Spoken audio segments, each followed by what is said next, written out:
Teachers के लिए AI को अडॉप्ट करना ज़्यादा बड़ा चैलेंज है, क्योंकि स्टूडेंट्स तो अपने डे टू डे लाइफ में एआई को ऑलरेडी अडॉप्ट कर चुके हैं। भले ही आप चैट जीपीटी वगैरह की बात करें या फिर किसी और टूल की बात करें, तो स्टूडेंट्स अपने डे टू डे लाइफ में एआई को इनकॉर्पोरेट कर रहे हैं, क्योंकि एआई से उनका जो काम है वो सीधे सीधे आसान होता है। उन्हें उतनी मेहनत करने की ज़रूरत नहीं है सेम काम करने के लिए सेम अमाउंट ऑफ टाइम में। टीचर्स अभी भी हेजिस्टेंट हैं, इसलिए मुझे लगता है कि जितना जल्दी टीचर्स अडॉप्ट करेंगे एआई को, उतना जल्दी एज ए यूनिट हम आगे बढ़ सकते हैं एज अ ग्रुप। बिल्कुल। और दीप्ता मैम ने बहुत अच्छी बात कह दी, क्योंकि मैं फिर वही जर्नलिस्ट वाले जिक्र करूंगा। मेरे सारे जो एडिटर्स हैं, हमारे बॉस यहाँ पर बैठे हुए हैं, उन्हें पता चल जाता है कि कौन सी स्क्रिप्ट जो है वो एआई से लिखी हुई है, तो उसे भी होशियारी से इस्तेमाल यहाँ पर करना पड़ता है। उसका उसके वो कहते हैं ना कि नकल के लिए भी अकल चाहिए, तो उसका इस्तेमाल करना बेहद ज़रूरी है। फ्यूचर रेडी का मैंने बात की जो है तेजस्वी, कैसे फ्यूचर रेडी जो है वो बने, उसकी ज्यादा जरूरत, वो कैसे तैयार हों स्टूडेंट, उसके लिए किस तरीके के प्रयास आप लोग कर रहे हैं और उन बच्चों को क्या करना चाहिए कि ज्यादा आने वाले वक्त के लिए वो तैयार हो सकें? देखिए, भले ही वो प्रोजेक्ट बेस्ड लर्निंग जो मैंने बताया उसके थ्रू हो, या फिर जो हमारी ऑलरेडी कोलैबोरेशंस हैं, हमारी AWS स्किल बिल्डर के साथ कोलैबोरेशन है जहाँ पे स्टूडेंट्स को हम कई तरह डिफरेंट टाइप की स्किल्स इम्पार्ट करते हैं।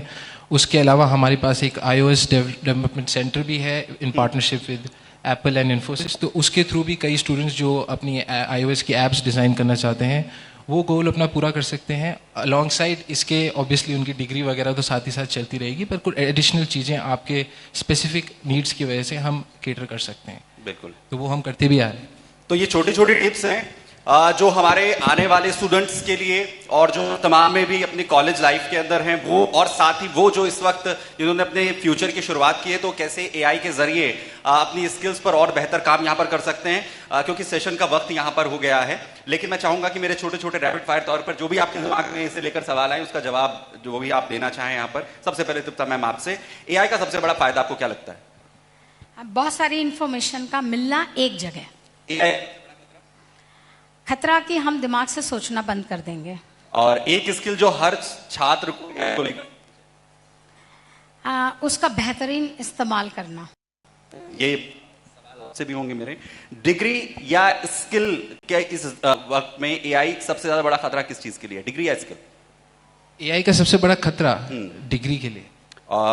किताब या फिर एआई?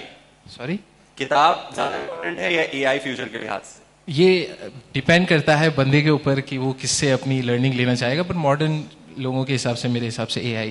फिलहाल के सिनेरियो में एआई टीचर बेस्ट है या ह्यूमन टीचर? अगर आप पर्सनलाइजेशन की बात करें कि बंदे के लिए कितनी पर्सनल लर्निंग दे सकता है, तो शायद एआई, पर अगर आप इन जनरल डोमेन की बात करें और उसकी एक्सपर्टीज की बात करें तो ऑब्वियसली ह्यूमन। आखिरी सवाल, क्योंकि आप यूनिवर्सिटी से जुड़े हुए हैं, आप दोनों ही एजुकेशन सेक्टर से जुड़े हुए हैं, एक शब्द में भविष्य की यूनिवर्सिटी कैसी होंगी? एक शब्द में भविष्य की यूनिवर्सिटी कैसी होंगी? भविष्य यूनिवर्सिटी कैसी होगी? AI ready. AI hybrid. अगर आप ये वीडियो YouTube पर देख रहे हैं तो हमारे चैनल को सब्सक्राइब कर बेल आइकन दबाएं, और Facebook पर देख रहे हैं तो हमारे पेज को लाइक करें।